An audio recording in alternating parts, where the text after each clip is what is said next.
కమ్మిన జీవితంలో వెలుగు నింపావయా, వ్యర్థముగా ఉన్న జీవితానికి అర్థం చూపావయా. మంచిది, అందరం కూడా కూర్చుందాం. దేవుని యొక్క వాక్య భాగమును కొంత సమయం మినిట్ కొరకు సిద్ధపడదాం. అందరూ జాగ్రత్తగా కొంత సమయము దేవుని మాట్లాడేద్దాం. కుడి వచ్చిన మీదకి ప్రభు నామములో శుభాలు వందనములు తెలియజేయుచున్నాను. సమయములో దేవుని యొక్క సన్నిధిలో ఉన్నటువంటి మనందరం కూడా పరిశుద్ధ లేఖనంలో నుంచి ఒక మాటను చదువుకొని కొంత సమయము ఆ వాక్య భాగమును ధ్యానించుకుందాం. అందరం కూడా ధ్యానించుట కొరకు సిద్ధపడదాం. బైబిల్ గ్రంథంలో నుంచి యూదా పత్రిక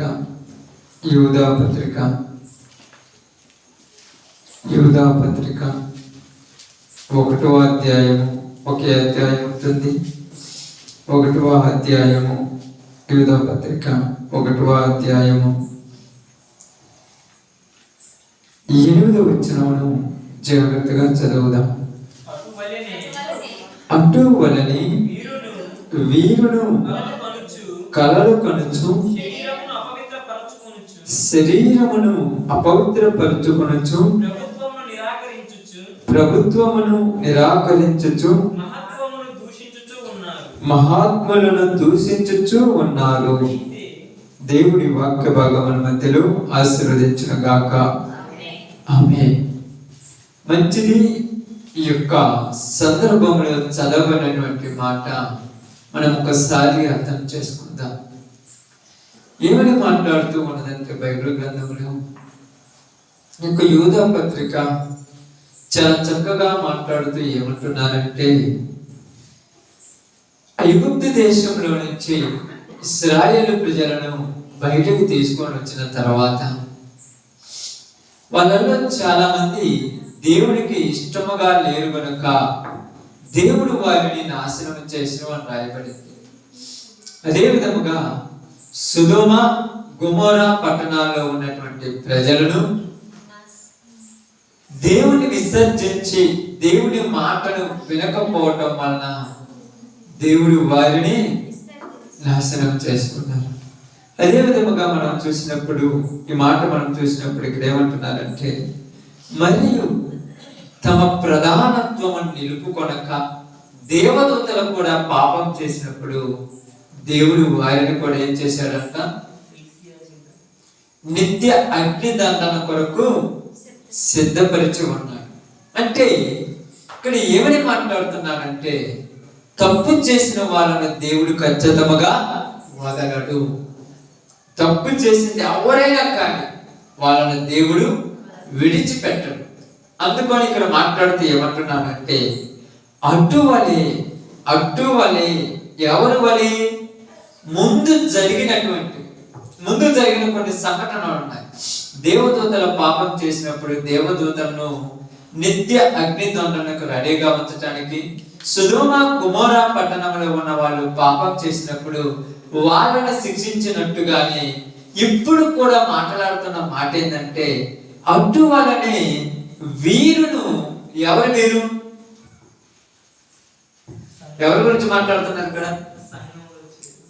బాగా గమనించు. అటువలే వీరును కలలు కనుచు శరీరమును అపవిత్రపరచుకొనుచు అన్నారు. అంటే ఎవరి గురించి మాట్లాడుతున్నారంటే ఇక్కడ మనం ఒకసారి చూసి ఆలోచించినప్పుడు దేవుని యొక్క సన్నిధిలోకి వచ్చినటువంటి కొందరు గురించి మాట్లాడుతూ కయ్యను మొదలుకొని హానోకు మొదలుకొని ఆదాము మొదలుకొని హానోకు వరకు వీరి గురించి మాట్లాడారు. యేసు ప్రభువారు వీరి గురించి మాట్లాడారు. అపోస్తులు వీరి గురించి మాట్లాడారు. ఈ రోజు ఉన్నటువంటి ప్రజలు కూడా వీరి గురించి మాట్లాడుతున్నాము. ఏమని మాట్లాడుతున్నారంటే, వీరి జీవితములలో వీళ్ళు దేవుడి విషయముల గురించి ఆలోచించేటువంటి విధముగా మాట్లాడుతూ ఉన్నారు. అటువలనే వీరును కలలు కనుచు శరీరములను అపవిత్రపరచుకొనుచు అని రాయబడింది. వీరు కూడా ఏం చేస్తున్నారంట, కలలు కనుచు ఉన్నారు. కలలు కనుచు శరీరమును అపవిత్రపరుచుకొనుచు అనే మాట ఏంటంటే, అసలుకి ఎవరి వలె వీళ్ళు ఉన్నారు? ఎవరి వలె? సొదొమ గొమొర్రాలో ఉన్న వాళ్ళ వలె వీళ్ళు ఉన్నారా? ఐగుప్తు దేశంలో నుంచి ఇశ్రాయేలు ప్రజలను బయటికి తీసుకొచ్చిన తర్వాత దేవుని మరిచిపోయిన వారి వలె ఉన్నారా? ఎవరి వలె వీరు ఉన్నారు అని మనం ఆలోచించినప్పుడు, ఇశ్రాయేలు ప్రజల వలె, సొదొమ గొమొర్రా పట్టణంలో ఉన్న ప్రజల వలె దేవుడు వాళ్ళ కొరకు సిద్ధమ చేసినటువంటి పరలోక రాజ్యంలో దేవదూతలకు ఒక స్థానం సిద్ధపరిచి ఉండగా ఆ స్థానమును విడిచిపెట్టి వచ్చినటువంటి వారి వలె ఈరోజు మనుషులను దేవుడు ఒక పరిస్థితిలో ఉంచాలని, ఒక స్థితిలో ఉంచాలని, ఒక విధమైనటువంటి గొప్పవారిగా ఆలోచింప చేయాలని, వారికి బుద్ధి జ్ఞానములు అనుగ్రహించి వారిని ఉన్నత స్థానంలో ఉంచి వారి జీవితాలను ఫలభరితముగా మార్చాలని దేవుడు ఆలోచిస్తే, లోకములోకి వచ్చిన మనుషుడు బుద్ధిహీనముగా ప్రవర్తించడం మొదలుపెట్టాడు. లోకములోకి వచ్చిన మనుషుడు జ్ఞానము లేనివాడిగా ప్రవర్తించడం ప్రారంభిస్తూ ఉన్నాడు. ఏ విధముగా ప్రారంభిస్తూ ఉన్నారంటే, ఇక్కడ మనం మాట్లాడే మాటను ఆలోచించి ఒకసారి అర్థం చేసుకున్నప్పుడు చూసినప్పుడు, వీరు కలలు కనుచు అన్నాడు. కలలు కనడం తప్ప కాదు. కలలు కనుచు, కలలు కనడం అంటే ఏంటిది? ఇక్కడ బాగా ఆలోచించండి, బాగా గమనించండి. వీరు కలలు కనుచు శరీరమును అపవిత్రపరుచుకొనుచు, ప్రధానులను అధికారులను దూషించుచు, మహాత్ములను తిరస్కరించుచు దేవుణ్ణి కూడా లెక్క చేయటం లేదు. ఎందుకు మనం అర్థం చేసుకోవాలి? ఎందుకు మనం దీని గురించి మాట్లాడుతున్నామంటే, మీరు జాగ్రత్తగా గమనించి ఆలోచించినప్పుడు దేవుని యొక్క ఉద్దేశములు మనుషుల పట్ల ఒకలా ఉన్నాయి, మనుషుని యొక్క ఆలోచనలు వేరే విధముగా ఉన్నాయి. మనం మీకు చెప్పాను కూడా, మనుషుల యొక్క ఆలోచనలు వేరే విధంగా ఉన్నాయి. ఇది ఎలా ఉన్నారంటే, వారి జీవితాలను మనం ఒకసారి గమనించినప్పుడు, వారి యొక్క ఆలోచన మనం ఒకసారి గమనించినప్పుడు, రోమీయులకు రాసిన పత్రిక 1:24 ఒకసారి అర్థం చేసుకుంటే ఇక్కడ ఒక చిన్న మాట మనకు అర్థమవుతుంది. చూడండి. ఈ హేతువు చేత వారు తమ హృదయముల దురాశలను అనుసరించి తమ శరీరములను పరస్పరము అవమానపరుచుకున్నట్లు దేవుని వారిని అపవిత్రతకు అప్పగించారు. ఇక్కడ మనం అర్థం చేసుకోవాల్సింది, గమనించవలసింది ఏంటంటే, ఇక్కడ మనం చూసినప్పుడు ఈ హేతువు చేత మనుషుల యొక్క దురాశలను అనుసరించి, మనుషులకి ఏమన్నాయంట? దురాశలు ఉన్నాయంట. ఈ దురాశల వల్ల వాళ్ళు ఏమి జరుగుతున్నారంటే, తమ శరీరాలను పరస్పరం అవమానపరుచుకుంటున్నారంట. తమ శరీరాలను అవమానపరచుకోవడం అంటే అర్థం ఏమిటి? అవమానం అంటే నిందలు. అవమానాలంటే ఎప్పుడు అవమానం అవుతుంది? ఒక తప్పుడు పని చేసినప్పుడు అవమానం అవుతుంది. ఒక తప్పుడు పని చేసినప్పుడు అవమానం అవుతుంది. శరీరాన్ని అవమానపరచుకోవడం అంటే, శరీరానికి అవమానం వస్తుందా? బాగా అర్థం చేసుకోండి, కొద్దిగా ఆలోచించండి. ఎందుకంటే మీరు ఎంత ఆలోచిస్తారో నేను అంతే ఆలోచిస్తాను. వాక్యం అనగానే నేను చదువుతూ ఉంటాను, మీరు వినినప్పుడు ఒకసారి ఆలోచించాలి. ఇక్కడ అదే ఏమంటున్నాడు? ఈ హేతువు చేత, అక్కడ ఏదో రాయబడింది, ముందు జరిగినటువంటి సంఘటనలు కొన్ని ఉన్నాయి రోమీయుల పత్రికలో. రోమాలో ఉన్నటువంటి సంఘం ఎలా ఉందంటే, రోమాలో ఉన్న ప్రజలు ఎలా ఉన్నారని చెప్పాను మీకు. గుర్తుందమ్మా? రోమాలో ఉన్నటువంటి ప్రజలు ఎలా ఉన్నారంట? ఎలా ఉన్నారంట? ఏ విధముగా ఉన్నారంట? రోమాలో ఉన్నటువంటి సంఘము, రోమాలో ఉన్న ప్రజలు ఎలా ఉండేవాళ్ళంట? ఎలా ఉన్నారంటే, వారు స్వాభావికమైన ధర్మమును విడిచి స్వాభావిక విరుద్ధమైన ధర్మం అని రాయబడింది. స్వాభావికమైన ధర్మమును విడిచి స్వాభావిక విరుద్ధమైన ధర్మము. స్వాభావికమైన ధర్మం అంటే పద్ధతి ప్రకారం ధర్మంగా చేసుకోవాలండి. కానీ పద్ధతికి విరుద్ధంగా ఒక ధర్మం ఉన్నది. ఏమిటది? పద్ధతి ప్రకారం జరిగించడం అంటే అన్నము చేతితో తీసుకొని నోట్లో పెట్టుకోవడం పద్ధతి ప్రకారం. అదే కాలుతో తీసుకొని నోట్లో పెట్టుకుంటే, అది కాలుతో తీసుకొని నోట్లో పెట్టుకుని, లేకపోతే అన్నం నేల మీద పోసుకొని కుక్కలాగా తింటే లెక్కలేస్తాను. పద్ధతికి విరుద్ధం. పద్ధతి ఒకటి ఉంది. దేవుడు ఒక పద్ధతి పెట్టాడు. ఏ విధంగా ఉన్నదంటే ఇక్కడ మనం మాట్లాడేటువంటి పద్ధతి. ఎందుకంటే ఆ రోమిలకు రాసిన పత్రికలో నిజంగా మనం చూసినప్పుడు ఎందుకు మాట్లాడాల్సి వస్తుందంటే, ఇక్కడ దేవుడు అవకాశాన్ని కలిగించినప్పుడు మనుషుల యొక్క పరిస్థితులు మనం మాట్లాడుతూ ఏమంటున్నారు అన్నప్పుడు చూడండి, ఈ హేతువు చేత వారు తమ హృదయ దురాశలను అనుసరించి తమ శరీరంలో పరస్పరం అనుమానపరచుకున్నట్టు దేవుడు వారిని అపవిత్రచు. అటు వారు దేవుని సత్యం అసత్యమునకు మార్చి సృష్టికర్త ప్రతిగా సృష్టిమును పూజించిరి యుగముల వరకు ఆయన స్తోత్రాలు. అటువలనే అందువలన దేవుడు తుచ్చమైన అభిలాషలకు వారిని అప్పగించను. వారు స్త్రీలు సైతము స్వాభావికమైన ధర్మమును విడిచి స్వాభావిక విరుద్ధమైన ధర్మము, స్వాభావికమైన ధర్మమును విడిచి స్వభావానికి విరుద్ధమైన ధర్మమును అనుసరించి ఎటువలంట ఎలాగంట స్వాభావికమైన ధర్మం ఒకటి ఉంది, స్వభావానికి విరుద్ధమైన ధర్మం ఒకటి ఉంది. స్వాభావికమైన ధర్మం అంటే అమ్మా వినండి, మీరు అర్థం చేసుకోండి, బాగా అర్థం చేసుకోండి.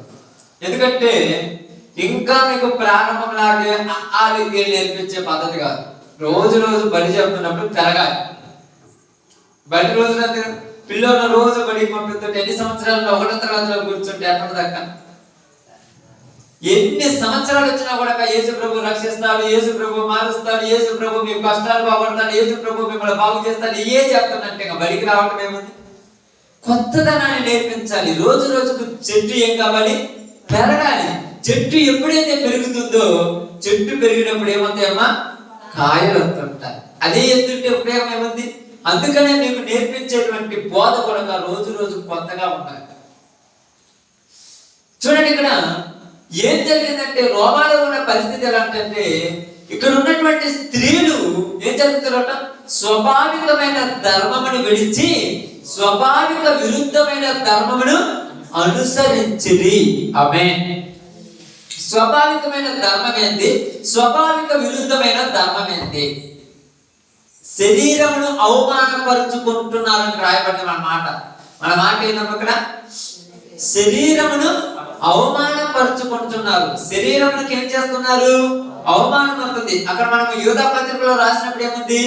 కలలు కనుచు శరీరమును అపవిత్రపరుచుకొనుచు అన్నాడు. శరీరాన్ని అపవిత్రపరచుకోవడం అంటే, శరీరాన్ని అపవిత్రపరచుకున్నప్పుడు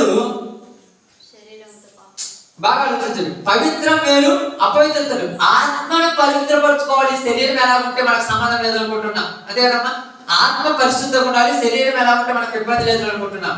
ఇక్కడ రాయబడిన మాట ఏంటంటే, శరీరంలో పరస్పరం ఏం చేసుకుంటున్నారంట? అవమానపరుచుకుంటున్నారు. ఎలా అవమానపరుస్తున్నారంటే, స్వాభావికమైన ధర్మం ఉంది. ఆది కాలంలోనికి వెళ్ళండి, ప్రారంభ దినాల్లోనికి వెళ్ళండి. ప్రారంభ దినాల్లోనికి వెళ్ళినప్పుడు దేవుడు నేల మట్టి నుండి నరుని తయారు చేసిన, బాగా మీకు తెలిసిన సందర్భమే. నేల మట్టి నుండి నరుని తయారు చేసను, వారి నాసికారంధ్రంలో జీవవాయువుగా నరుడు జీవాత్మ ఆయనను.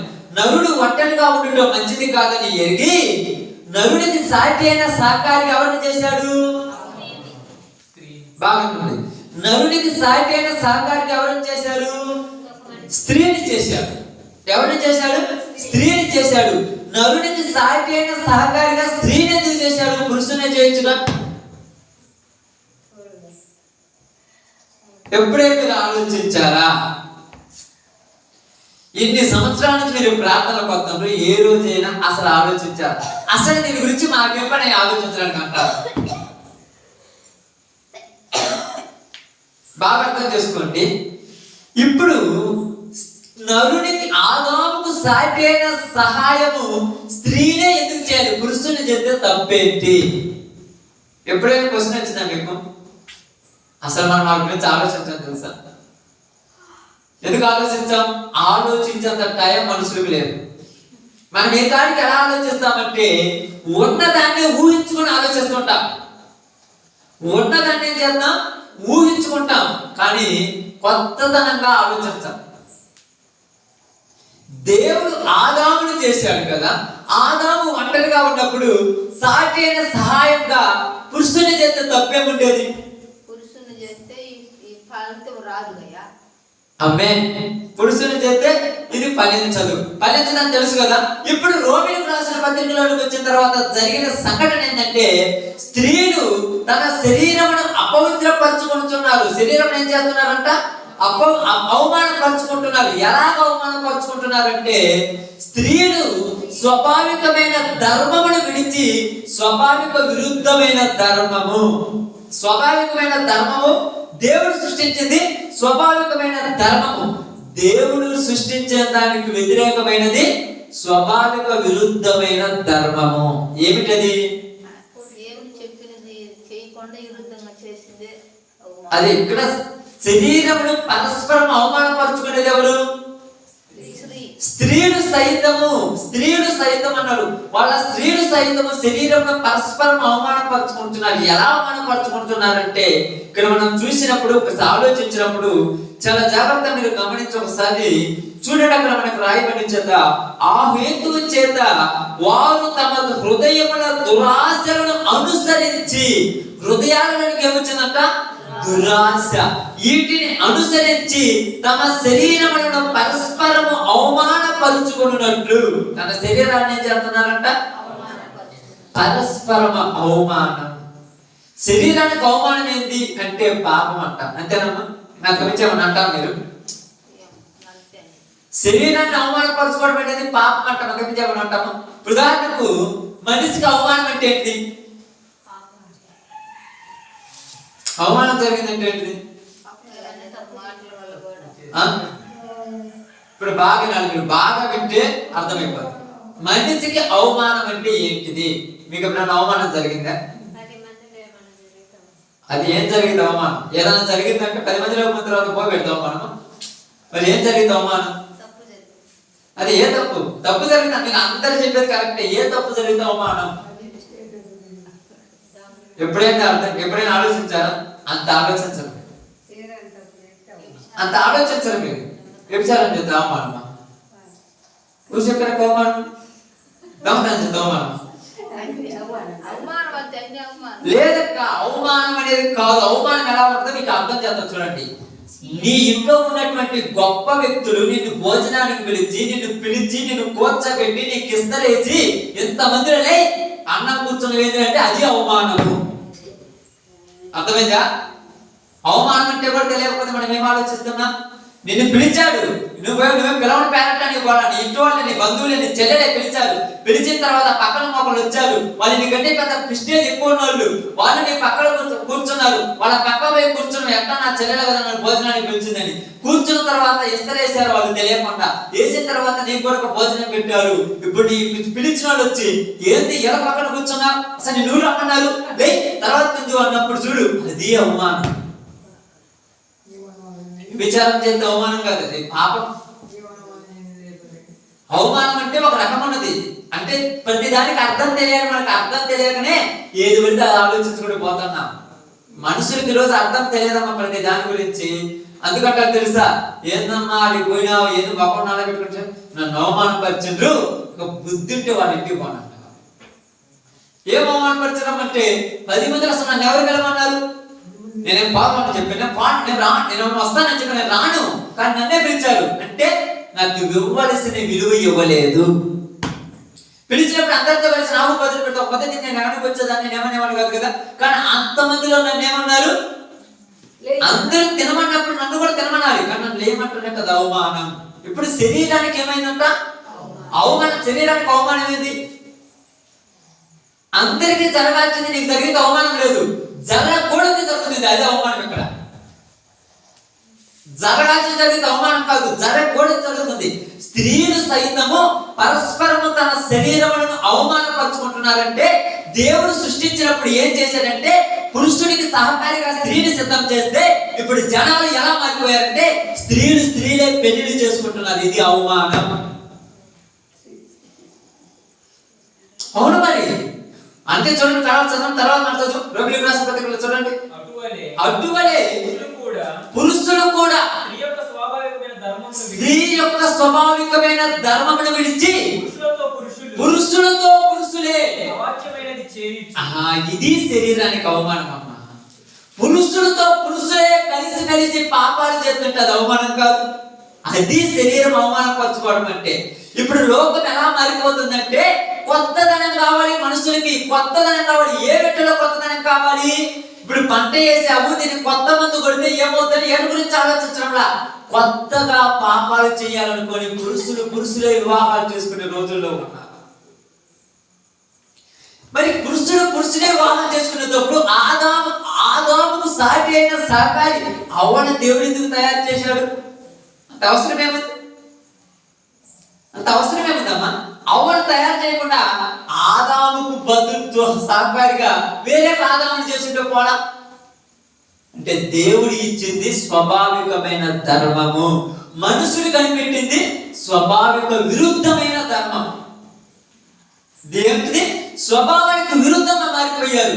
ఇలా అంటున్నారు వారు, కళలు కంటున్నారంటే. ఎలాంటి కళలు కంటున్నారంటే ఇలా ఉంటే ఎలా ఉంటది? అసలు ఫస్ట్ నుంచి కొత్తదనం ఏమి లేదు మనుషుల్లో.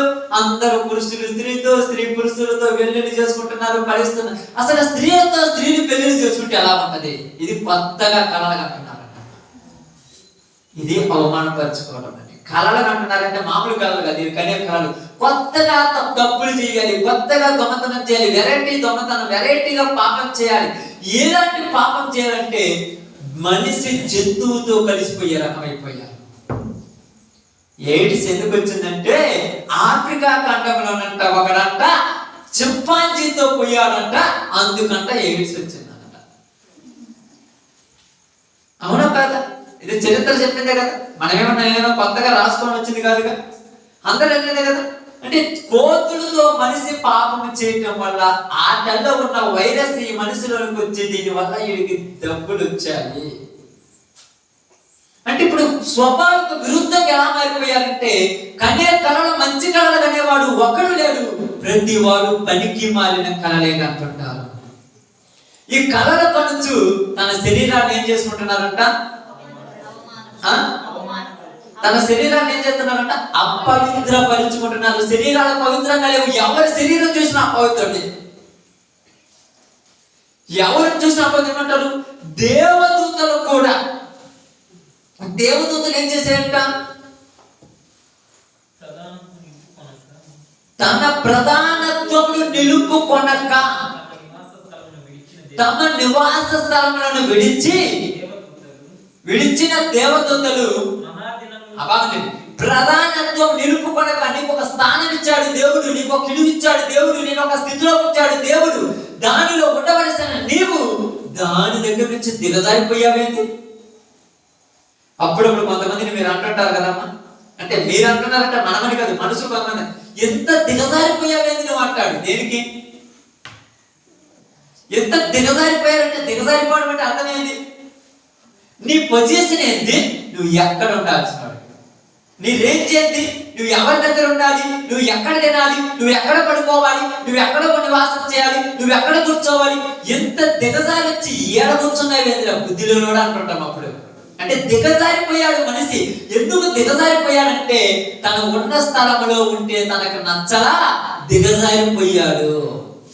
అది దేవుడు అంటున్నాడు, ఎంత దిగజారడానికి మీకు అవకాశం ఏంది? అసలు దేవదూతలు తన ప్రధానత్వంలో నిలుపుకోలేదు. ప్రధానులుగా ఉంచాలని దేవుడు గొప్ప గొప్ప సింహాసనాల మీద ఉంచి మీరు అందరి మీద అధికారులుగా ఉండమంటే వీళ్ళు దిగజారిపోయారంట కిందకి.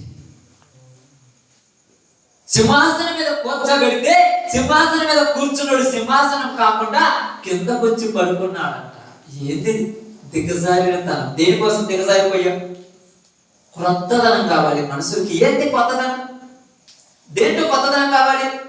జీవితం కొత్తగా మార్చుకో, తప్పు లేదు. జీవితం కొత్తగా జీవించడానికి ముందు తప్పు లేదు. కానీ పాపంలో కొత్తదనాన్ని ఎదుర్కొంటున్నాడు లోకమంటమ్మా. ఆలోచించండి, పాపంలో కొత్తదనం ఏంటి అంటే కళలు కంటున్నారంట. మంచి కళలు కనేవాడు ఒక్కడు లేడు, అందరూ చెడ్డ కళలు కనేవాడు. ఈ కళలను నెరవేర్చుకోవడానికి ఎంతకైనా దిగజారిపోతున్నారు.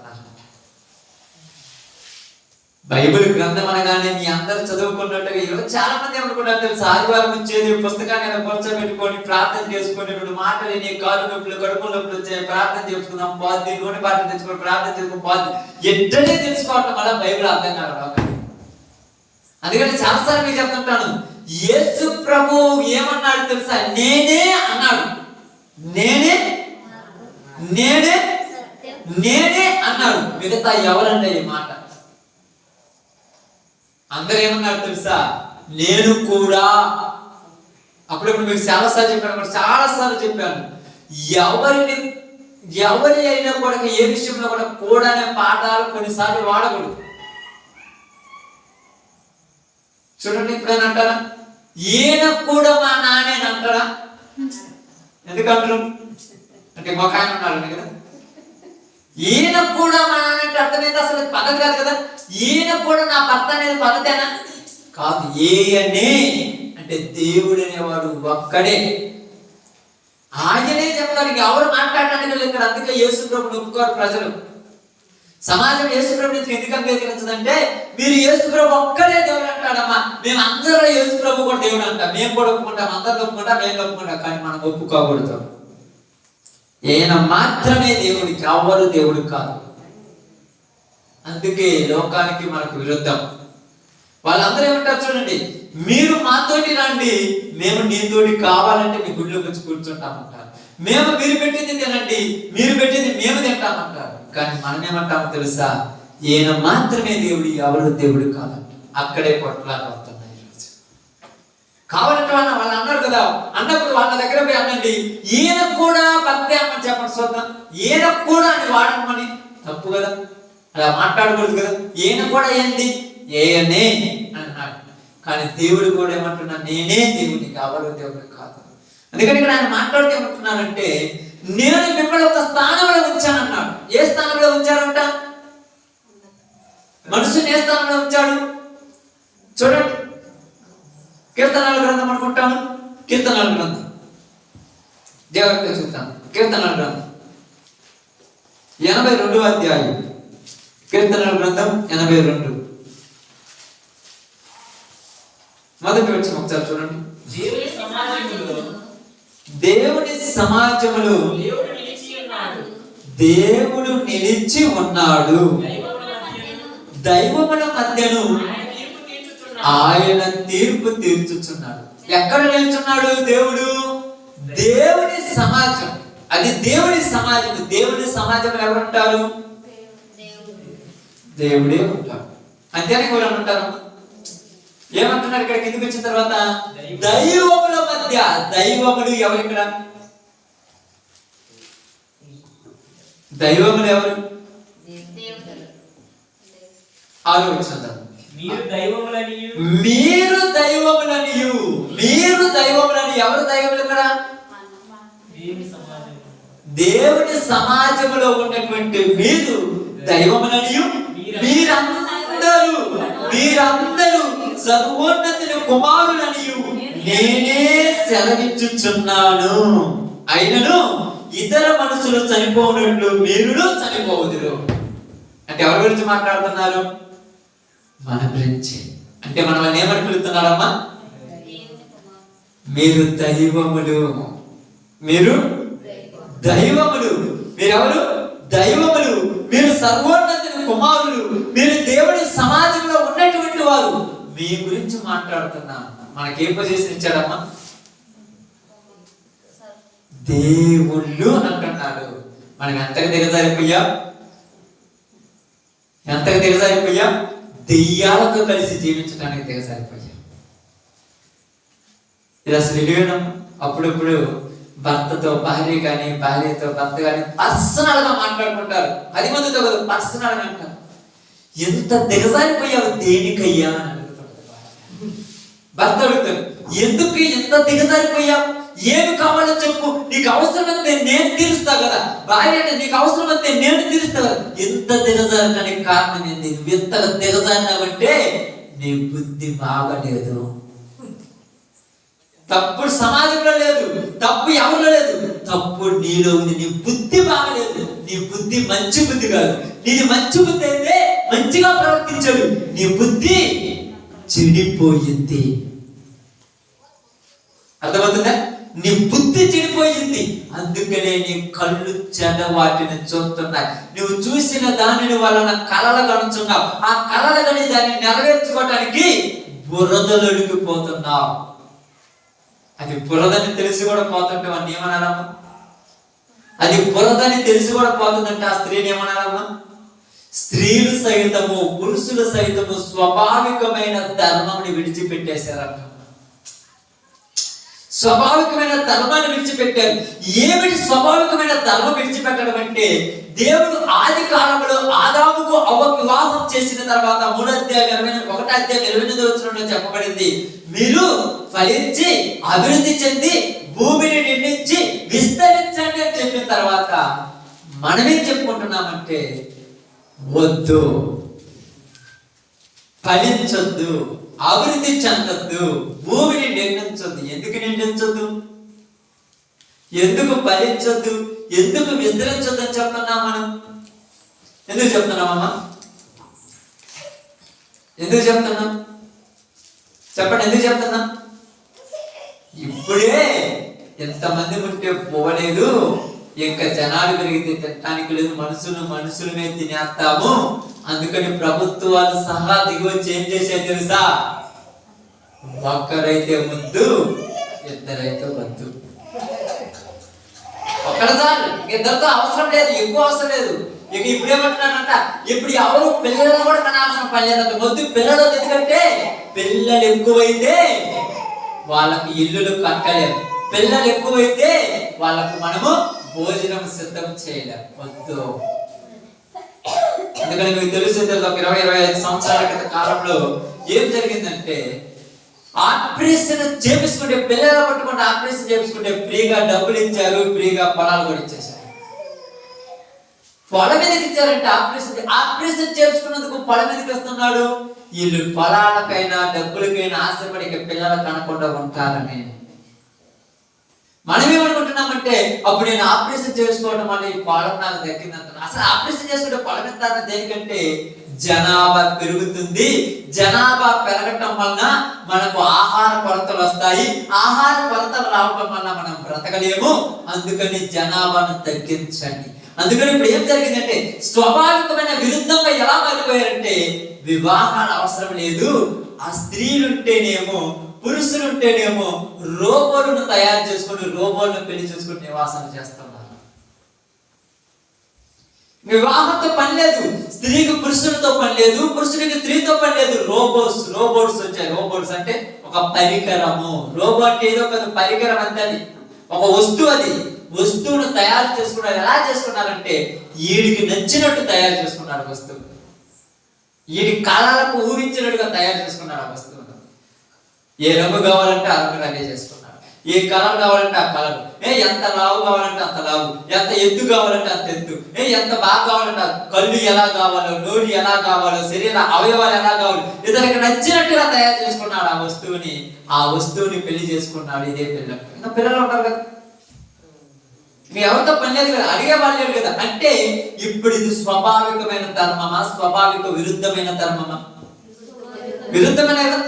దేవుడు ఒక ధర్మాన్ని పెడితే మనుషుడు ఆ ధర్మాన్ని కొట్టేస్తున్నాడు. ఇది కలగలేస్తుంది.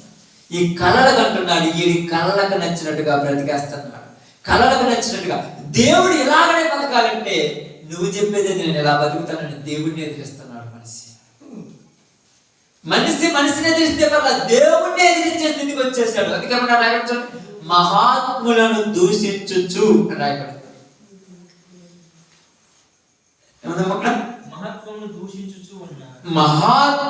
మహాత్ములను అంటే మహిమను. ఎవరమ్మా?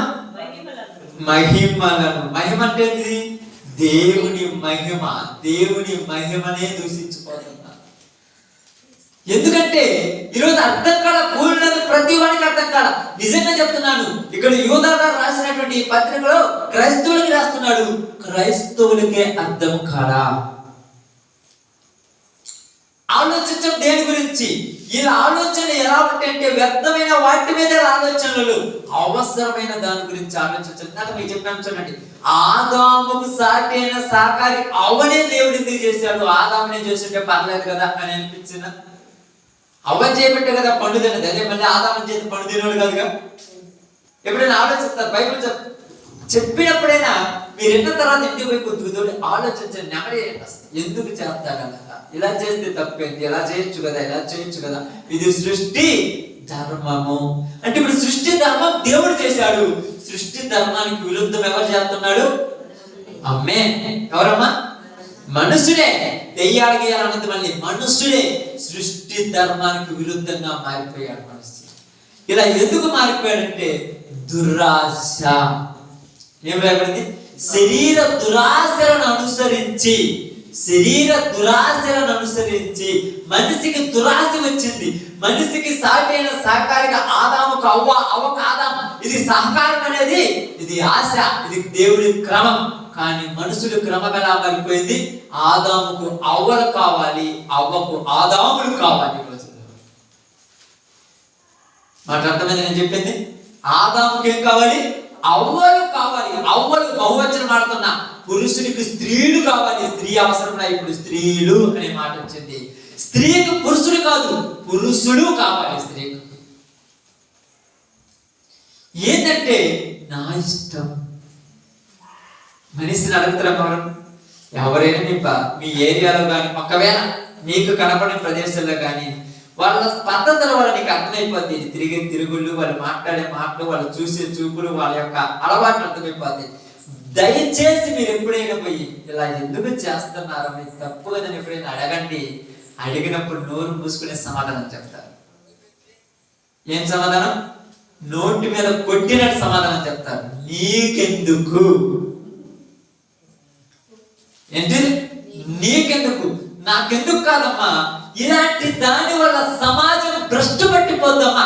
ఈ రోజు నువ్వు ఒక్కడివే ఇలా తిరుగుతున్నావు, రేపు నీ సావాసం బట్టి నా కొడుకు పాడైపోవచ్చు, రేపు నీ సావాసం బట్టి నా కూతురు పాడైపోవచ్చు, రేపు నీ సావాసం బట్టి నా భర్త పాడైపోవచ్చు, రేపు నీ సావాసం బట్టి నా భార్య పాడైపోవచ్చు. ఇలాంటి వాళ్ళని సమాజంలో ఉంచితే పాడైపోతారు. కాబట్టి ధర్మశాస్త్ర ప్రకారం అలాంటి వాళ్ళని ఏం చేయమన్నారు? రాళ్లతో కొట్టి చంపమని చెప్పారు. మీకు అర్థమవుతుందా? ఇదివరకు ఇంత ముందు రోజుల్లో తప్పు చేసిన వాళ్ళంటే ఊరు వెలుపలకి వీడ్చుకుపోయి వాళ్ళని రాళ్లతో కొట్టి చంపేవాళ్ళు. ఎందుకంటే ఇలాంటి వాళ్ళు ఊర్లో ఉంటే ఊరు మొత్తం కూడా నాశనం అయిపోతే అడిగేవాళ్ళు లేరు. ఈడు తప్పు చేస్తే అడగలేదు, నేను చేస్తానేమవుద్ది, నేను చేస్తే అడగలేదు, ఈడు చేస్తాడేమవుద్ది. అందుకని ఈ రోజు వరకు కూడా ఎక్కడికైనా వెళ్ళి చూడండి, ఈ ప్రాస్టిట్యూట్ చేసేటువంటి వాళ్ళ మీదకి రైడింగ్ వెళ్తుంటారు పోలీసులు. అది తప్పు కాకపోతే రైడింగ్ ఎందుకు వెళ్ళాలి? అది తప్పు కాకపోతే వాళ్ళని పట్టుకొని జైలు ఎందుకు కట్టాలి?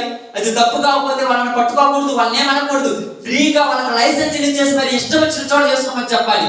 మీరు ఎందుకు ఆపుతున్నారు? తప్పు. దేవుడు చేసింది కరెక్ట్, మనుషుడు చేస్తున్నది తప్పు. దేవుడు చెప్పింది కరెక్ట్, మనుషుడు చేస్తుంది తప్పు. అందుకని మీకు తెలుసో తెలియదు, మీరున్న ప్రదేశాలలో చెడిపోయిన వాళ్ళు ఒక్కళ్ళున్నా మీ ఇళ్లలో వాళ్ళు మీ మాట ఏంటో. ఏందయ్యా అంటే బుద్ధి పడితే ఉండి, లేకపోతే చిటికేస్తే వస్తారంటారు. చిటికేస్తే యాభై తెలుసుకొచ్చుకో చూద్దామంటే రాలా. అందుకు జనాలు భయపడి మరీ మనుషుల దగ్గర ఉండాల్సి వస్తుంది. భయపడిపోతున్నారు. ఎందుకు భయపడుతున్నారు? అందుకు చెప్పాను, మోసే ధర్మశాస్త్రం ప్రకారము తప్పు చేసిన వాళ్ళని రాళ్లతో ఎందుకు కొట్టారంటే, అసలు సమాజంలో కూడా ఎందుకు ఉంచలేదంటే మీ అందరికీ తెలుసో తెలియదు. ఎరుకో పట్టణం దగ్గరికి వెళ్ళినప్పుడు, ఎరుకో పట్టణాన్ని యోగులు వారు చూడటానికి పోయినప్పుడు, ఆ ఎరుకో పట్టణం యొక్క గోడ మీద ఎవరిల్లు ఉన్నది? ఎవరిల్లు ఉన్నది? రాహాబు. ఏంటిది? వేశ్య. వేశ్యలను ఊర్లలో ఉండించేవాళ్ళు కదా ఆ రోజుల్లో. ఎందుకంటే ఇలాంటివి ఊర్లో ఉంటే ఊరంతా నాశనం అయిపోతే. ఊర్లో ఉండకూడదు, సంఘంలో ఉండకూడదు, సమాజంలో ఉండకూడదు, గ్రామాలలో ఉండకూడదు, పట్టణాలలో ఉండకూడదు. ఉంటే భూమి అంతా నాశనం అయిపోద్ది. ఇలాంటి వాళ్ళని వీళ్ళ వెలుగులో వీడిచి మరి బయటకు ఎట్టేసి నట్టెట్లో ముంచేసి తగలబెట్టేయాలనేవాడు. ఇంకొకరు తప్పు చేయకూడదు. కానీ ఈరోజు అలాంటి వాళ్ళను పాలు పోసి మరి పోషిస్తున్నాం. పాముకు పాలు పోసి మరి పోషిస్తున్నాం. పాము స్వభావం ఏంటమ్మా? అబ్బో మనతో కలిసి మెలిసి తిరుగుతుంది, మన పక్కలోనే పడుకుంటుంది, మన పక్కనే అన్నం తింటుంది, నేను ఈ పక్క తింటున్నాను, ఆ పాము ఆ పక్క తింటుంది, మంచిది అనుకుంటామా? అవకాశం వచ్చినప్పుడు కాటేస్తుంది. కాటేసినప్పుడు అది పాము, దాంట్లో ఏమన్నది? విషం. అది మనుషులు మర్చిపోకూడదు, అది విషం. నువ్వు కాటు వేసినా విషం నీలోనికి తెస్తావు. ఈరోజు సమాజానికి దరిద్రం పట్టుకుంది. కారణం ఏంటంటే చెడిపోయిన వారు సమాజంలో ఉన్నారు. అది విషం. నువ్వు అనుకుంటావు ఎక్కదనుకుంటావు, ఎక్కదేం లేదు. ఆ విషం అక్కడ ఉంటే చుట్టుపక్కల వాళ్ళు కూడా చెడిపోతారు. నిజం. అందుకనే స్వభావిక విరుద్ధమైన లెక్కలేని రోజులు వచ్చేసాయి. చాలా మంది వచ్చి యేసు ప్రభు దగ్గరకు వచ్చి ఏమంటారంటే, అయ్యా ఇదిగో మోషే ధర్మశాస్త్రం ప్రకారము ఇదిగో పరిత్యాగ పత్రికను తీసుకొని విడిచిపోవచ్చు కదంటే, మీ బుద్ధిని బట్టి అలా చెప్పాడు అన్నాడంతే. మీ బుద్ధిని బట్టి అలా చెప్పాడు, కానీ అది అసలు కరెక్ట్ పాయింట్ కాదు. మరి ఎవరెవరిని మార్చలేరు? ఎవరెవరిని మార్చాలమ్మా? ఎవరికి చెప్పాలి? అందుకని అన్నాడు, ఏమంటున్నారంటే కళ్ళలు కనుచున్నారు. ఏ కళలు కంటుంటారు ఈ రోజుల్లో? ఏ కళలు కంటుంటారు? ఎవరిని చూడండి, చిన్న పిల్లలు. మీ పిల్లలు ఎప్పుడైనా కళలు కంటుంటారు. ఏ కళలు కంటున్నారంటే, నేను హీరోని అయిపోవాలని కలగంటాడు. హీరో అయిపోతే ఏమవుతుందంటే, హీరో అయితే కూలిని తిండి తినొచ్చు, ఇష్టం వచ్చినది తాగొచ్చు, ఇష్టం వచ్చిన వాళ్ళతో తిరగచ్చు. అది వాళ్ళకి హీరోయిజం అంటే. ఏదో కాదు ఈ రోజులలో హీరోయిజం అంటే. లోకంలో డబ్బులు కావాలి. దేనికంటే డబ్బు చేతిలో ఉంటే పంట మీద కోతి కొట్టిపోతుంది అంటారు. అవునా? ఆ డబ్బు చేతిలో ఉండటం వల్ల డబ్బు పిచ్చి బట్టి మనుషులు కోతుల్లాగా తయారవుతారని ఒక అర్థమైంది. కోతి దిగిరావటం కాదు, ఈడే కోతిలాగా తయారైపోతుంది. పిచ్చి కుక్క తిరిగినట్టు తిరుగుతుంటారు. పిచ్చి కుక్క ఒకసారి అటు ఇటు కుక్క కంటే ఈనంగా తిరుగుతుంటారు. ఎక్కడుందంటే బైబిల్ ప్రతిదీ రెఫరెన్స్ తో సహా చూపెడతా. నేను మాట్లాడే మాట కొద్దిగా కఠినంగా ఉన్నా కూడా రెఫరెన్స్ తో సహా చూపెడతా. ఎందుకు మాట్లాడుతున్నాడంటే, వీరు పిచ్చి కళలు కనుచున్నారు. ఈరోజు సొదొమ గొమొర్రాలో ఉన్నటువంటి మనుషులు ఎలాగైతే శరీరాన్ని భ్రష్టత్వానికి అప్పగించుకున్నారో, నాశనానికి అప్పగించుకున్నారో, వీరి గురించి కూడా మాట్లాడుతున్నారు. అలాగే వీళ్ళు ఎంత తప్పు చేస్తున్నా వీళ్ళ దగ్గర ఎవరైనా అడిగితే ఏం జరుగుతుంది? మాట చూడండి. ఆ అడ్డు వలనే వీరుడు కలలు కొనుచు, శరీరమును అపవిత్రపరుచుకొనుచు, ప్రభుత్వమును నిరాకరించుచు. ఎవరైనా పెద్దలు పోయి చెప్పిండనుకో ఎనరో. వింటారా? పెద్దలు పెద్దూరు నాకు పెద్ద, నా ఇంటికి నేనే పెద్ద, నాకు నేనే పెద్ద, నాకు చెప్పొద్దు. ఏంటయ్యా పెద్దోళ్ళు మాట ఎనరాదు అంటే, వాడే నీతి మంతున్నా నాకు చెప్పడానికి. ఇప్పుడు ఎవరెవరైతే చెప్పే రోజులు ఉన్నామా? ఏమంటున్నాడు? ప్రభుత్వమును కూడా ఏం చేస్తున్నాడు? పోలీస్ స్టేషన్ పోతారో తప్పు చేద్దంటే 20,000 ఇస్తే వాడి వదిలేస్తాడు. లంచం ₹1,00,000 ఇస్తే వదిలేస్తారంటే. నేను తప్పు చేసాను శిక్ష వేయరు. ఎవరు శిక్షలు వేసే రోజుల్లో లేము. శిక్షలు పడతాయి అనుకుంటున్నారా? తప్పు చేసి కూడా మన కళ్ళ ముందే డైరెక్ట్ గా తిరుగుతున్నాడు. శిక్షలతో పడలేదంటే లంచంతో పడేస్తున్నాడు అన్నిటిని. ఎవరన్నా చెప్పి తప్పు చేశాడంటే తప్ప. ఏం తప్పు? తప్ప నేను బతుకుతుంటే నీ కళ్ళు ఓర్చుకోలేక తప్పు అంటున్నావా? నువ్వు కరెక్ట్ గా బతికితే నేను ఎవరైనా ఓర్చుకోరమ్మా? నువ్వు బతికే పద్ధతి బాగలేదు, అందుకో ఓర్చుకోలేకపోతున్నాను. చుట్టుపక్కల నువ్వు బతికే పద్ధతి కరెక్ట్ కాదు, అందుకో ఓర్చుకోలేకపోతున్నా. నువ్వు కనే కళలు కరెక్ట్ కళలు కాదు, నువ్వు కనే కళలు కరెక్ట్ కాదు, తప్పేం లేదు. కళలు కొనుచు, తన శరీరములను అపవిత్రపరుచుకొనుచు, ప్రభుత్వమును నిరాకరించుచు, మహాత్ములను దూషించుచు ఉన్నారు. ఏదంటారు? ఏది నేను ఎవరు నీతి? ఒకడు అంటున్నాడు అంటూ ఒక ప్రాంతంలోకి వెళ్తే రోజు ఏం ప్రార్థన అసలు వాడే కదా నీతి మంత్రులు చెప్తున్నా, నాకు అర్థం కాలేదు. వాడికి ఇంటో ఒకటి బయటో ఒకటి. వాడేవారు మనకు తెలియనట్టు చెప్తుంటాడు. నాకు అప్పుడెప్పుడు పోయినప్పుడు వాడేది మనకు చెప్పేది అర్థం కాలేదేంటి, నాకు అర్థం కాలేదు. నేను ఆ ప్రదేశానికి వెళ్ళి చెప్పాను, తమ్ముడితో మాట్లాడాను. ఏం తమ్ముడు ఇలా జరిగింది అంటే అన్నట్టు నేను డైరెక్ట్ గా చెప్పాను. ఏంటి నీకేంత కోపం అంటే, ఏమి లేదు, ఇబ్బంది ఎందుకు, నీకు ఏదైనా రాంగ్ మిస్టేక్ ఏమైనా ఉందా, మీరు చెప్పుకునేది అందరిలా చెప్పుకుంటే పర్లేదు, మాతో నీకు ఎప్పుడు నీ గురించి నేను ఎప్పుడు చెప్పినాను, నీకు నాకెప్పుడు అసలు నీ గురించి నాకే చెప్పాను, ఎప్పుడు తప్పుడే చెప్తున్నట్టు. తప్పు చేస్తే నీ కోపం, నాకేం కోపం, నా గురించి చెప్పదు. నువ్వు తప్పు చేసేవాడు నీ బాధ, నాకు బాధ లేదు. సమాజం భ్రష్టు పట్టిపోయింది, సమాజాన్ని బాగు చేసేవాడు ఒక్కడైనా బయటికి రావాలి. ఈరోజు సమాజాన్ని బాగు చేయాలి, నాశనాన్ని పట్టిన వాళ్ళను నాశనంలో నుంచి విడిపించాలి, నరకానికి సమీపమైన వాళ్ళను నరకంలోనికి వెళ్లకుండా బాగు చేయాలి. ఎవరు వింటూ ప్రభుత్వంలో నిరాకరిస్తున్నారు, తప్పు చేసే వాళ్ళకే సపోర్ట్ అయిపోయే రోజులకి, తప్పుడు మార్గంలో ఉన్న వాళ్ళకే సపోర్ట్ చేస్తున్న రోజులు. అందుకనే దేవుడు ఏమన్నాడంటే, ఇక్కడ బాగా గమనించి ఆలోచించే, కొరింథీయులకు రాసినటువంటి మొదటి పత్రిక, లేకపోతే ఎఫెసీయులకు రాసిన పత్రిక 4:19 జాగ్రత్తగా చదువుతాం. ఎఫెసీయులకు రాసిన పత్రిక 4:19, ఎఫెసీయులకు రాసిన పత్రిక 4:19. అపోస్తలుడైన పౌలు గారు ఎఫెసీయులకు రాసిన పత్రిక, వారు 4:19 చూడండి, జాగ్రత్తగా చూడండి అమ్మా. చదివే మాట మీరు ఎందుకు చదివిస్తానంటే, నేను చెప్పే మాట కొద్దిగా కఠినంగా ఉంటది కాబట్టి మీరు చదవాలి. వారు సిగ్గు లేని వారై ఉండి నానా విధమైన అపవిత్రతను అత్యాసక్తితో జరిగించుచు. నానా విధమైన అపవిత్రత, అపవిత్రత అనేది ఒకటి ఉంటుంది. నానా విధమైన అంటే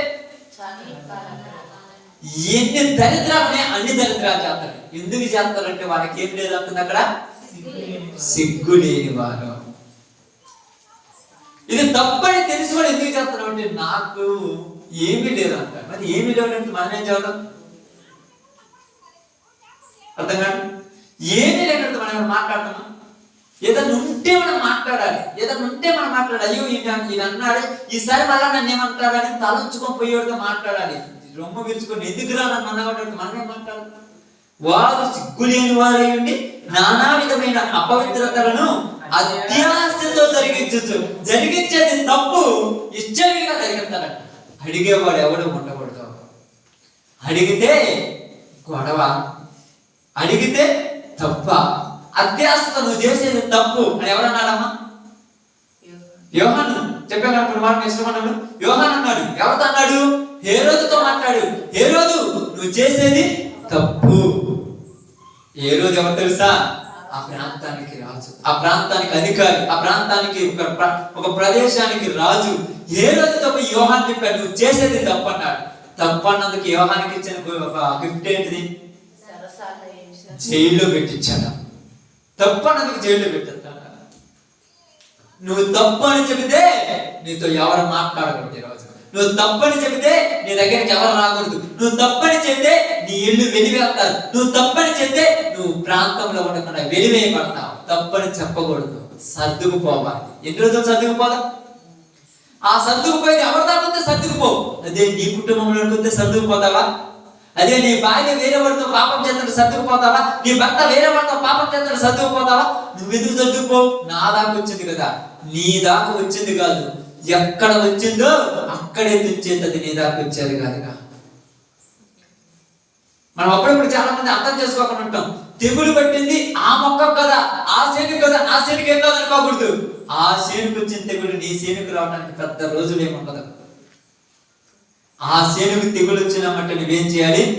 జాగ్రత్త చేయాలి. నీ సేన సమాజంలోనికి తప్పు వచ్చింది ఒక చోటే, సమాజంలో తప్పును తెంచేయాలి. కానీ మనం పక్కకు పోతే రాదు. బాగా ఆలోచించాలి. తప్పు నుంచి దాటుకోవాలంటే ఎంత దూరం కూడా వద్దనే ఉంటది. తప్పులోనికి నువ్వు పోకూడదు. తప్పు ఎక్కడ ఉంటుందో అక్కడే తప్పును తెంచేయాలి. దేవుడు అదే చెప్తున్నాడు ఈరోజు మనందరికి. దేవుడు చెప్పే మాట అదే. తప్పు చేదేన వేరు ఏది ఉందో ఆ వేరు నీకేమో చెప్పాడు. అందుకే ఉన్నాడు, సర్వలోకానికి వెళ్ళి సర్వ సృష్టికి సువార్తను ప్రకటించండి. ఈ రోజు సువార్త ప్రకటించే వాళ్ళు గుడ్డు వాళ్ళని బాగు చేస్తాం, మంచి వాళ్ళని బాగు చేస్తాం. ఉదయాన్నే వస్తుంటారు చూడు, వీరు వాళ్ళు బాగు చేస్తాం, అవి బాగు చేస్తాం, ఈ బాగు చేస్తాం అని వచ్చినట్టుగా ఇలాగని రోగాలుంటే తీసేస్తాం, జబ్బులుంటే పోసేస్తాం, మీ పంటలు పండకపోతే బాగు చేస్తాం, ఇలా చెప్పుకుంటూ వచ్చారు. కానీ తప్పు పుట్టిన దాన్ని తప్పు పీకేసేవాళ్ళు కాదు. తప్పు సమాజానికి పట్టింది. అది ఎక్కడి నుంచి వచ్చింది తెలుసా? ఇదివరకు ఎప్పుడో అమెరికాలో తప్పు పట్టింది అన్నాం. ఇప్పుడు ఆ తప్పు భారతదేశానికి వచ్చింది. భారతదేశంలో నుంచి నీ రాష్ట్రంలోనికి వచ్చింది, నీ రాష్ట్రంలో నుంచి నీ జిల్లాలోకి వచ్చింది, జిల్లాలో నుంచి మండలంలోనికి వచ్చింది, మండలంలో నుంచి నీ గ్రామంలోనికి వచ్చింది. అది నీ ఇంటి పక్కకే వచ్చిన చూడు కావాలంటే. ఇప్పుడు ఎప్పుడు అల్లదుగో వాడంట ఇంకొక పెళ్లి చేసుకున్నాడంటే వాడు పెద్దోడి, వాడికి ఏం కారణం? ఇప్పుడు నీ ఇంటి పక్కనే జరుగుతుంది. ఇదివరకు అమెరికాలో జరిగింది అనుకుని పేపర్లో చదువుకున్న అమ్మ తెలివన్నా లేదనుకున్నాం. ఇప్పుడు మన దగ్గరలోకి వచ్చేది అదే. అక్కడే దాన్ని కట్ చేసింది ఎక్కడ దాకా వచ్చేదా? అమెరికాలో వాళ్ళు ఇదిగో ఈ యొక్క స్త్రీలు కానీ ఇలాంటి డ్రెస్ వేసుకుంటున్నారు, ఎంత తెలివి లేదన్నావు. అది ఈ రోజు నీ ఇంట్లోకి వచ్చింది. అది అక్కడ ఉన్నప్పుడు ఆపేస్తే పర్లా, అది ఈ రోజు నీ దగ్గరికి వచ్చింది. తప్పు కూడా ఎక్కడ పుట్టిందో అక్కడే తప్పేయాలి. తప్పుని బట్టి మనం దూరంగా పోదామంటే తప్పు నీతోటి వస్తూనే ఉంటది. తప్పు లేని ప్రదేశం ఎక్కడా లేదు. తప్పు లేని ప్రదేశం ఎక్కడ ఉందాం చెప్పండి అమ్మా? ఎక్కడా లేదు. ఒకప్పుడు ఎక్కడో కనపడేవాది సినిమా హాల్. ఎక్కడో ఎప్పుడో నెలకో 2 నెలలకో ఒక్కసారి, సంవత్సరానికి ఒక్కసారి పోయి సినిమా చూసేవారు. ఇప్పుడు నీ ఇంట్లోనే వచ్చి కూర్చుని తెలుసా, నెలల పని లేదు, వారాల పని లేదు, రోజు 24 గంటలు చూసినా నేను ఆటలో. ఇంతకు ముందు వారానికి ఒక్క రోజే వచ్చేది ఒక సినిమా. మేము చిన్న పిల్లలు ఆదివారం ఒక్కసారి వచ్చేది టీవీలో. వారానికి ఒక్క రోజు వచ్చేది ఆదివారం ఒక సినిమా. ఇప్పుడు రోజుకి 24 గంటలు ఎన్ని సినిమాలు ఉంటే అన్ని సినిమాలు వస్తూనే ఉంటాయి. ఒకదాని తర్వాత ఒకటి, ఒకదాని తర్వాత ఒకటి. నువ్వు టీవీ ఆఫ్ చేసేదాకా వస్తూనే ఉంటాయి. బాగా ఆలోచించండి. ఎందుకు చెప్తున్నానంటే ప్రధానత్వం నిలుపు కనుక ఎక్కడో ఉన్న దేవదూతలు దిగజారినట్టుగా దేవునితో సమానమైన మనము మనుషుల యొక్క స్వభావాన్ని విడిచిపెట్టి లోకములో ఉన్నటువంటి జంతువుల స్వభావానికి దిగజారిపోయాము. తెలివి లేదు. ఇంతకుముందు చాలా మంది అనేవారు ఈ కుక్కే తెలుస్తామే, దీనికి ఒక పద్ధతి లేదు, పాలేదు అనేవాళ్ళు కుక్క. ఇప్పుడు కుక్కలను అంటాం పక్కన పెట్టేసి మనుషులనే దగ్గరికి వచ్చేసారు. వాటికి తెలియదు. ఇప్పుడు నాకు తెలియదా? నీకు తెలియదా? సమాజానికి తెలియదా? మనుషులకి తెలియదా? అదే అన్నాడు ఇక్కడ పౌలు గారు. ఇదిగో స్వాభావికమైన ధర్మముని విడిచిపెట్టి స్వాభావిక విరుద్ధమైన ధర్మం అన్నాడు పౌలు గారు. స్వాభావిక విరుద్ధమైన ధర్మం అన్నాడు. అది వచ్చేసింది నీ కళ్ళ దాకే. కారణం ఏంటంటే అత్యాసక్తితో అపవిత్రతను జరిగించచ్చు. చదవండి 4:19. నానా విధమైన అపవిత్రతను అత్యాశతో జరిగించుటకు తమ్ముడు తామే కాముకత్వమునకు అప్పగించుకొనిరి. తమ్ముడు తామే ఎవరు అప్పగించగలరు? నన్ను వాడు పాడు చేశాడు, వాడిని పిలిస్తే పోయాను, ఈ రమ్మంటే వచ్చాను, వాడు ఫోన్ చేస్తే వచ్చాను, ఫోన్ నేను చూస్తే ఇవన్నీ కొట్టేటి మాయ మాటలే. నిన్ను నువ్వే అప్పగించుకున్నావు.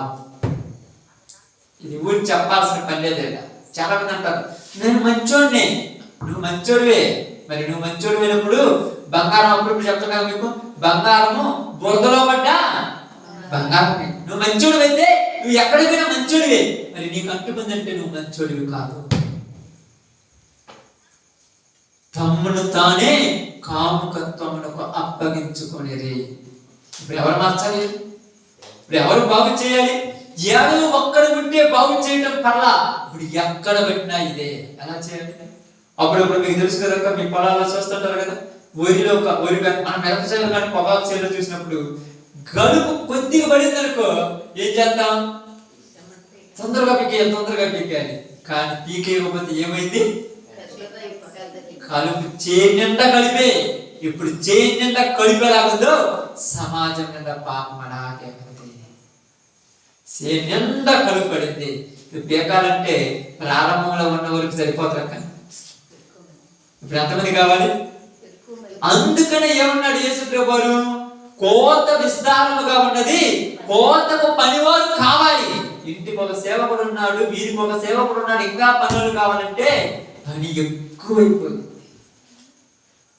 పోయి చూస్తే ఒక్కటి మంచి మొక్క కానాడు, మొత్తం గడ్డిలో కూరుకుపోయిన మొక్కలన్నీ. దున్నేలేవుగా, చెత్తదోలేవుగా, తోడితే ఎక్కడ ఆ మొక్కలు పోతాయని బాధ. పొగాకు మొక్కలు కదా నేను ఇక్కడ ఆలోచించమన్నది. దేవుడు చెప్పినటువంటి సమాజం గురించి గురుగులు గోధుమలతో కూడా గురుగులు మొలిచాయి, గురుగుల్ని పీకేస్తానంటే వద్దు మనవనీయమన్నాడు. కానీ ఇక్కడ ఏమన్నాడు? గురుగులలో ఉన్నటువంటి చేదును తుంచేయడానికి సువార్త చెప్పమంటున్నాడు. చెప్పాలి సువార్త. వీధికి వెళ్ళి, ఇంటింటికి వెళ్ళి, వాడకెళ్ళి, ఒడ్డుకెళ్ళి చెప్పేయాలి. వాళ్ళు మతం అనుకున్నా పర్వాలేదు, వాళ్ళు క్రైస్తవం అనుకున్నా పర్వాలేదు, వాళ్ళు ఏమనుకున్నా పర్వాలేదు, చెప్పాలి. ఎందుకంటే పుట్టింది మామూలు పుండు కాదు, కొరికి పుండు. అది ఒక చోట పుట్టిపోతే పర్లా, ఈ నీది నా పద్ధతి ఏదో బాగున్నట్టు నన్ను అగతా చేస్తున్నారని నా చుట్టుపక్కల ఉన్న నాలాగా మార్చుకునే రోజులు. నన్ను ఎగతా చేసేవాళ్ళు ఉంటారు. నేను ఏదో అప్పుడప్పుడు అవసరానికి వచ్చినప్పుడు సిగరెట్ మొక్క లేకపోతే అప్పుడప్పుడు ఏదో బీడీ తాగుతున్నానని నన్ను ఎగతా చేస్తున్నారని నా చుట్టుపక్కల నలుగురింటే వాళ్ళ నలుగురికి బీడీ మొక్కలు అలవాటు చేస్తాను. నన్ను ఎగతా చేసేది ఎవరమ్మా? అందరి ఇంటర్నోలే కదా. ఇప్పుడు అందరి ఇంటర్నోలు అయితే ఎవరైనా ఒక మంచోడు కనపడితే ఈ ఉండేరా. ఇంతకు ముందు మంచోళ్ళ మధ్యలో చెడ్డోడు ఉండేరా, ఇప్పుడు చెడ్డోళ్ళ మధ్యలో మంచోడు ఉండటంలా. అందుకే ఏమంటారు అంటారు, చాలా మంది ఏమంటారు, మంచికి రోజులు కాదయ్యా. మరి దేనికి రోజులు? బాగా అర్థం చేసుకుని అప్పుడప్పుడు అంటాడు కదా మన కూడా, మంచోళ్ళకి ఈ రోజులు కాదు అంటే మంచోళ్ళకి రోజులు కాబట్టి ఎవరికి అంటే అందరూ చెడ్డోళ్ళు ఉన్నారని అర్థం. కానీ ఎంతమంది చెడ్డోళ్ళ మధ్య ఉన్నా దేవుడు ఇక్కడ మనకేం చెప్తున్నాడంటే, నీలో ఉన్నటువంటి దైవత్వమును నువ్వు పోగొట్టుకోకుండా ఆ దుష్టత్వాన్ని పారద్రోలే బుద్ధి మనకిచ్చాడు. నిజంగా యూదా పత్రికలో ఉన్నది ఒక అధ్యాయమైన నిజంగా అక్కడ మాట్లాడేటువంటి కొన్ని వచనాలైన వరక మీరు బాగా గమనించి ఆలోచిస్తే ఆ 24-25 వచనాలలో వరక గొప్ప పరమార్థం. నేను ఒక్కొక్క వచనం చదివినప్పుడు 100 సార్లు ఆలోచిస్తాను. సొదొమ గొమొరాలు ఏంది, ఇప్పుడు పోలికేందయ్యా అనిపించినప్పుడు అప్పటికంటే ఘోరంగా తయారైన రోజులు. ఇప్పుడు మాట్లాడాల్సిన పద్ధతి ఏం లేదు. ఎక్కడికెళ్ళి చూసినా కనుక ఒకప్పుడు కనపడేవాళ్ళు కాదు, ఇప్పుడు రోడ్ల మీద కుర్చీలు వేసుకొని కూర్చొని పిలుస్తుంటారు జనాలు. ఏం మాట్లాడాలి? జాగ్రత్త అని చెప్పాల్సింది దేని గురించి అంటే జంతువుల గురించి కాదు, మనుషుల గురించి అని బైబిల్ చెప్పాలి. జాగ్రత్త, సమాజంలో జాగ్రత్త. జోబులో పెట్టుకున్న డబ్బులు పోతున్నాయి. ఇంతకు ముందు ఇంటిలో నువ్వు ఎక్కడ పెట్టిన డబ్బులు అక్కడే ఉంటాయి. ఇప్పుడు బీరువాలో పెట్టి తాళం వేయాల్సి వస్తుంది తెలుసా? బీరువాలో పెట్టి మరి తాళం వేయాల్సి వచ్చింది. లోపల ఒక లాకరు, దాని కింద ఒక లాకరు, దాని కింద ఒక లాకరు, ఎక్కడ కనపడకూడదని ఆ లాకర్లో పెట్టేస్తున్నాం. వాడి చివరికి చెప్పేసి వెళ్ళిపోతాడు. ఇంతకుముందు ఎక్కడ పెట్టిన అక్కడే ఉండేది. పొద్దున నువ్వు పడేసిపోయి ఉంటావు 500, 100 రూపాయలు, 50 రూపాయలు. సాయంకాలం నువ్వు వచ్చి చూస్తే కూడా ఎవరు తీశారు? ఎందుకంటే అంత పద్ధతి కలిగింది కాదు. అప్పుడు బాగుంటుంది, పరిస్థితులు మారిపోయాయి. అందుకని మీ అందరికి చాలాసార్లు చెప్తుంటాను, ప్రారంభంలోనే ఉండద్దు. మీరు రండి, వినండి, రక్షణ పొందండి కాదు, రండి, వినండి, మార్చండి. రండి, వినండి, మారండి, వాళ్ళని మార్చండి. అలాంటి సమాజంలో ఉన్నాం. ఇప్పుడు తప్పును ఓర్చుకోవాలా, తప్పును ఎదిరించాలా, తప్పును శిక్షించాలా. ఓర్చుకుంటే కష్టమమ్మ, కొన్ని రోజులకు ఓడిపోతాడు. ఎదిరిస్తే కష్టమమ్మ, కొన్ని రోజులకు అలిసిపోతాడు. ఏం చేయాలి? తప్పును శిక్షించే ఎప్పటికీ ఎదురు తిరగదు. గడ్డి పెరుగుతుంది పాపం అంటే అది కొన్ని రోజులకు మీరు ఎక్కువైపోతుంది. అయ్యో దాన్ని పీకుదామని అలసిపోతాం, రోజు కొద్దిగా తలిసిపోతాం. కానీ ఏం చేయాలి? ఒక్కసారి ట్రాక్టర్ పెట్టు, ఎద్దులు పెట్టు, దున్నేయాలి. అప్పుడు గట్టి మొత్తం పోతుంది. ఉన్న కొద్దిగా నువ్వు పీకేసి చెప్పాలి. తప్పు ఎక్కడ కనపడుతుంది అక్కడే దాన్ని చంపేయి అని దగ్గరికి రాదు. ఎవరైనా నీతో వచ్చి కాంప్రమైజ్ గా మాట్లాడి నేను కాంప్రమైజ్ చేయాలనుకున్నప్పుడు బుద్ధి వచ్చేటట్టుగా వాళ్ళతో మాట్లాడి నీతో మాట్లాడచ్చు. అప్పుడప్పుడు కొంతమంది మాటల కలపాలని చూస్తారు, నోటి మీద కొట్టు. ఎందుకయ్యా ఇది సొదొమ గొమొర అంటున్నావు? ఎందుకంటే నిన్ననే మొన్న ఒక హత్య కేసు, దిశ హత్య కేసు అన్నారు, తర్వాత ఇంకొక హత్య కేసు అన్నారు, తర్వాత 3 ఏళ్ల చిన్నారిపై అత్యాచారం అన్నారు, తండ్రి కూతురు మీద అత్యాచారము, తల్లి బిడ్డ మీద అత్యాచారము, ఉపాధ్యాయుడి మీద అత్యాచారం. సుధమ కుమార్ అందామా, అంతకంటే ఘోరం అందామా? ఇప్పుడు దీన్ని చెప్తుంటే ఇది మత మార్పిడి వద్దు అంటున్నారు. మత మార్పిడి అన్న ఒక్కసారి తీసుకొచ్చి నిలబెట్టి చెప్పాలి, ఇది మత మార్పిడా లేకపోతే సమాజాన్ని బాగు చేయడం? వాడు ఎండు ఎందుకంటే వాడికి కట్టిన దరిద్రం మాట్లాడు. నువ్వు ఈ సమాజంలో ఈ మంచిదాన్ని నువ్వు ప్రకటించు, నేను సపోర్ట్ చేస్తాను, నేను సపోర్ట్ చేస్తానని చెప్తాను. నువ్వు ప్రకటించది, కానీ నువ్వు ఇది ప్రకటించవే, నువ్వు దీన్ని ప్రకటించట్లేదు. నువ్వేం ప్రకటిస్తున్నావు? నువ్వు ఏదో ప్రకటించుకుంటూ పోతే అట్ట నువ్వు చేసేది పైకి చేస్తుంటే కింద లోపల దెయ్యం వచ్చి ఇష్టం వచ్చినట్టు చేసుకుంటూ పోతుంది. అందుకే బైబిల్ మాత్రమే సమాజంలో కరెక్ట్ గా చెప్తుంది. నువ్వు చేసేది తప్పు. చంపినా కూడా తప్పే. నువ్వు చంపినంత మాత్రం తప్పే నొప్పవుతుందా?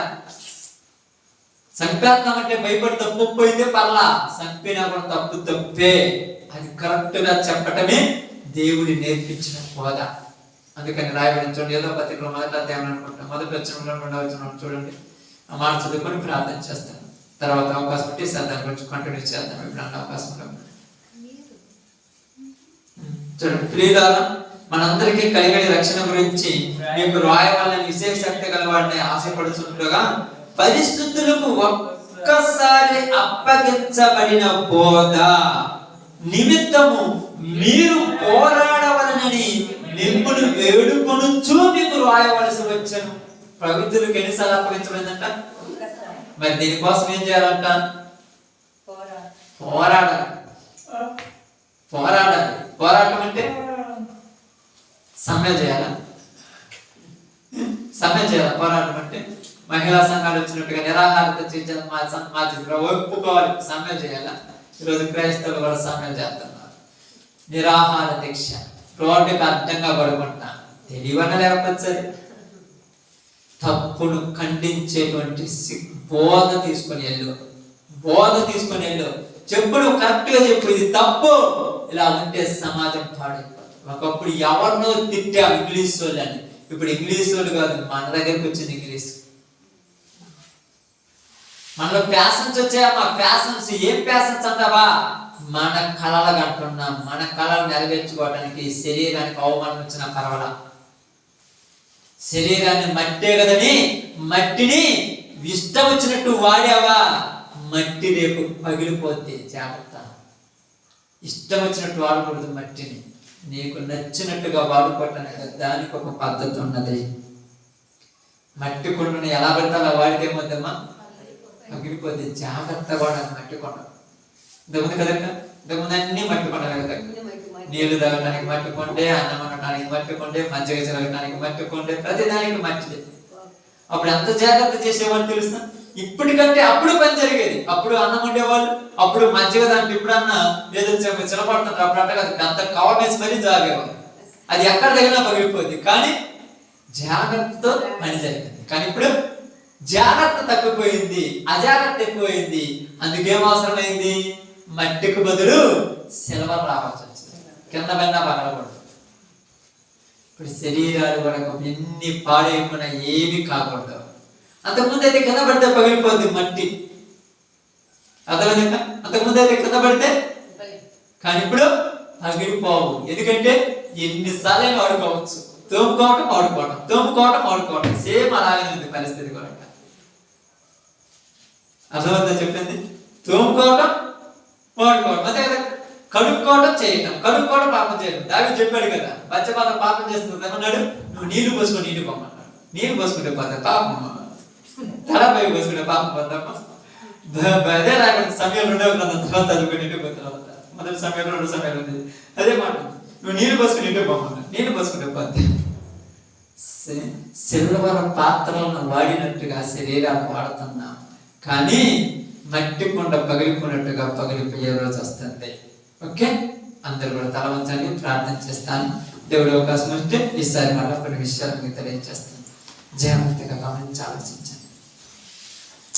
చాలా జాగ్రత్త.